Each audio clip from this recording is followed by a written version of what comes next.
এরকম একটা জলজ্জান্ত মানুষ, আর হাতও নড়ে না, পাও নড়ে না, এভাবে লাশ হয়ে যায়, এভাবে কবরে চলে যায়। কি আশ্চর্য এটা, কি আশ্চর্য! কাফা বিল মাউতে ওয়াইজান।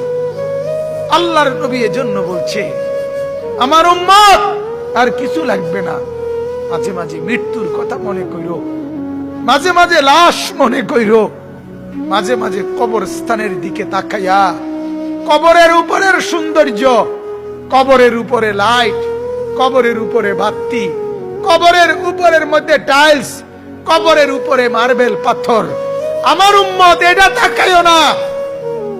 এই তরতাজা মানুষটা যে একটা বালু লাগতে দিত না শরীরে, যে কোনোদিন একটা জামা ময়লা পড়তো না, যে লেপ আর কম্বল ছাড়া ঘুমাইতো না, যে সোফা ছাড়া বসতো না, যে 3 বেলা খানা খাইতো, 2 বেলা নাস্তা করত, যে কত মানুষের সাথে হাঁটতো ফিরতো, ওই জলজ্জান্ত মানুষটা ওই মাটির মধ্যে কবরের ভেতরে আলোহীন, বাতাসহীন, খাদ্য খাবার বসত ভিটা, কোন রকমের আসবাবপত্র ছাড়া এভাবে বছরের পর বছর পড়ে আছে।